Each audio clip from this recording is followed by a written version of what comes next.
has made Sean Combs a little bit nervous. To me on that when you said, yeah, he looked like the gay homie. I didn't know what you were talking about. If you No, I wouldn't go to. Do you think this might be too early? Okay, so you are not going to believe what actually went down in court the other day. Oh, yeah. What happened? Picture this. Sean Diddy Combs, right? He strolls in, sunglasses on, the whole deal, looking like he doesn't have a single care in the world. Wow. Okay. Talk about making an entrance. Seriously. But let me tell you, even with that cool act, the air in that room, you could cut it with a knife. Just thick with anticipation. Mm-hmm. You just knew something significant was about to happen. Totally. And then it did. Major is probably an understatement, actually. Right. The entire vibe just shifted instantly the second they introduced this new audio evidence. And where did this audio come from? Get this. It was straight out of 50 Cent's upcoming Netflix documentary. No way. The one everyone's been talking about. Exactly. So that alone had everyone kind of leaning forward, on edge already. I bet. So the audio starts playing.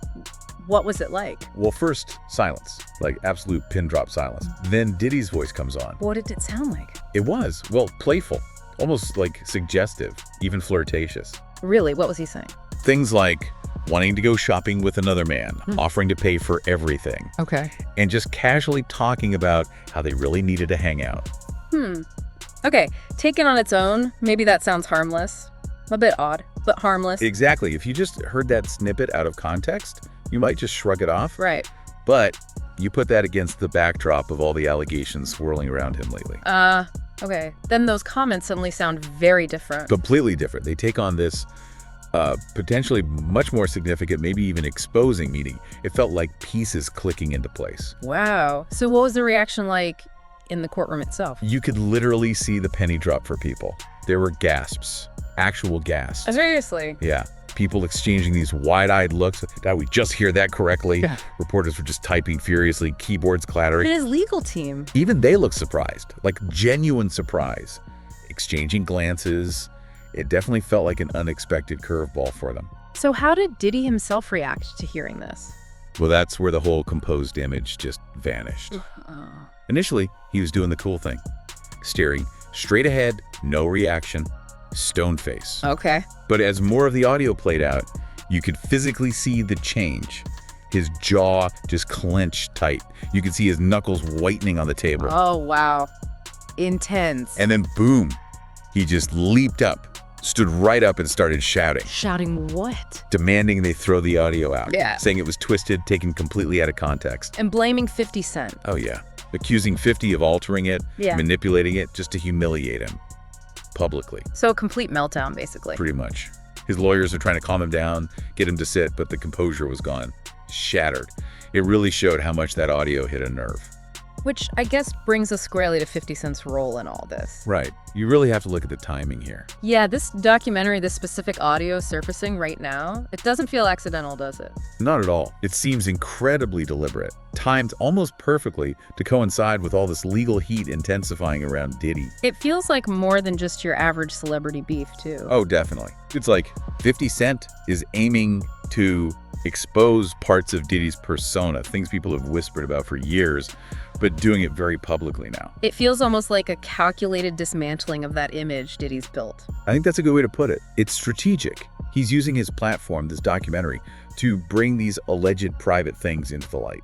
And we can't forget, these two have history. Serious history. Absolutely. This isn't new. Their rivalry goes back, almost 2 decades? Yeah, diss tracks, public digs, the whole 9 yards. So this audio dropping feels like a massive escalation in that long-running feud. Like going nuclear, almost. Kinda. It seems like 50 Cent is really committed to revealing what he sees as the truth about Diddy. Mm-hmm. And he's clearly willing to use pretty potent ammo, like this audio, to do it. And the fact the court allowed it as evidence, that says a lot. It really does. It shows that it's not just gossip, it's perceived as relevant to the actual legal case. Okay, let's dig back into the audio itself. You mentioned the shopping comment. Was there anything else that stood out? Yeah, there was another bit that definitely raised eyebrows. What was it? He mentioned something about kicking it, hanging out, and then followed up with a comment about playing with your booty in Miami. Wow. Okay, that's pretty direct. And recorded. Exactly. Hearing those kinds of casual but very suggestive remarks on a recording Yeah. in a courtroom.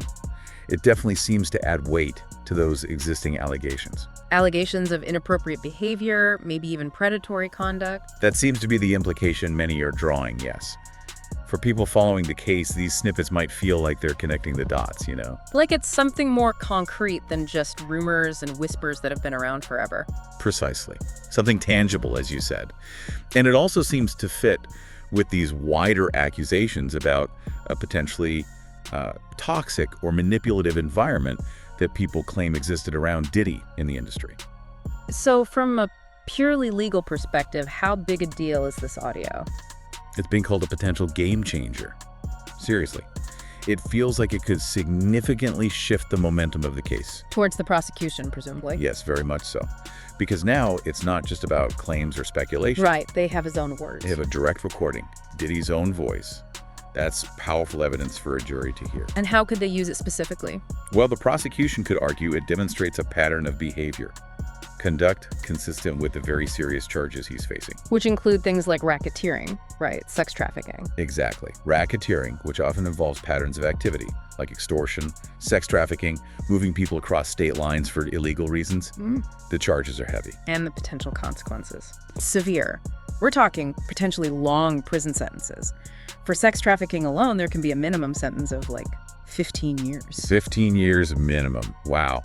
And beyond the strict legal side, what does this do to his credibility? It takes a massive hit, undoubtedly. It just makes it so much harder for his defense team to counter the narrative when you have the defendant's own recorded words potentially undermining their position. So how did the world react once this news broke? The outburst, the audio content? Oh, it exploded, as you'd expect. Instant headlines everywhere. Social media, news outlets. It was the main story. Saw it everywhere. What's the general vibe been? Pretty divided, actually. You've got diehard fans sticking by him, defending him. But then you have a lot of people expressing real disappointment, maybe feeling like those long-held suspicions were just confirmed. And within the music industry itself, any reaction there? It's been mixed. Some artists were quick to distance themselves, put out statements. Others have been noticeably quiet. Which probably speaks volumes too, right? Complex relationships, business ties. Exactly. It's a tricky situation for many people within the industry. Very delicate. But social media wasn't delicate, I'm guessing? Not at all. Yeah. Total free-for-all, opinions, hot takes, memes, analyzing every detail. It just became this massive online discussion.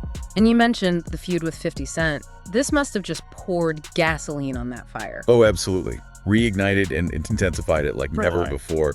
This feels like a really significant escalation in their very long, very public rivalry. Has Diddy's team said anything officially since the outburst?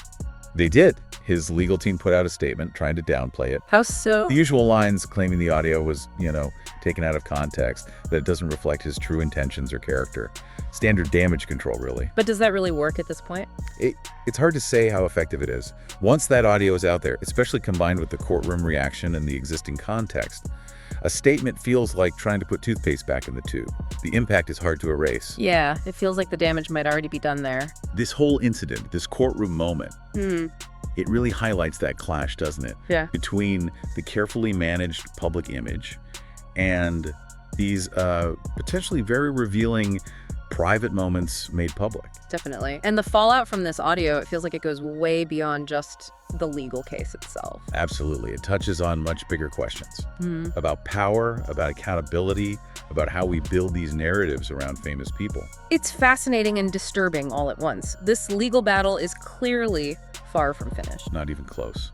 And the public conversation around it, that's going to keep evolving too, likely giving us even more insight into this really complex situation. It leaves you wondering, doesn't it? What does this specific moment really tell us about how celebrity, the law, and something as simple as a recorded phone call can collide and completely change public perception?